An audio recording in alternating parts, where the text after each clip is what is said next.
કોંગ્રેસનું રાષ્ટ્રીય અધિવેશન ગુજરાતના સાબરમતી નદીના તટ પર આવેલા રિવરફ્રન્ટ ખાતે યોજાઈ રહ્યું છે. ગુજરાત કોંગ્રેસ દ્વારા તમામ તૈયારીઓને આખરી ઓપ આપી દેવામાં આવ્યું છે.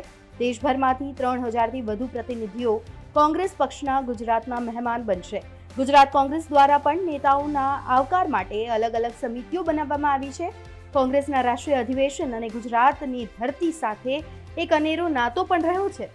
ગુજરાત અલગ થયું તે પહેલા અને ત્યારબાદ અનેક અધિવેશનો ગુજરાતની આ ધરા પર યોજાઈ ચૂક્યા છે. ગુજરાત અલગ થયા બાદ પહેલીવાર 1961માં રાષ્ટ્રીય અધિવેશન યોજાયું હતું.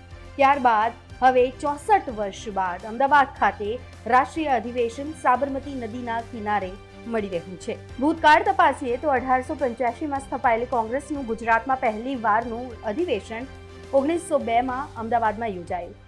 સુરેન્દ્રનાથ બેનર્જી એના પ્રમુખ હતા, જ્યારે સ્વાગત પ્રમુખ દિવાન બહાદુર અંબાલાલ સાકરલાલ દેસાઈ હતા. ત્યારબાદ બરાબર 5 વર્ષ બાદ 1907માં સુરતમાં રાષ્ટ્રીય અધિવેશન યોજાયું.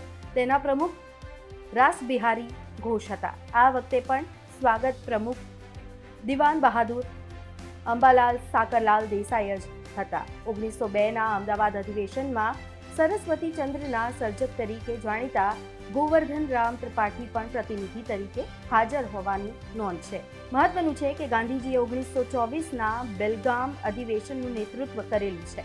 મહાત્મા ગાંધીની કોંગ્રેસના રાષ્ટ્રીય અધ્યક્ષ બનવાના 100 વર્ષ અને સરદાર વલ્લભભાઈ પટેલની 150મી જન્મ જયંતિ નિમિત્તે આ વખતે ફરી એકવાર ગુજરાતની ધરા કોંગ્રેસના રાષ્ટ્રીય અધિવેશન માટે સાક્ષી બનશે.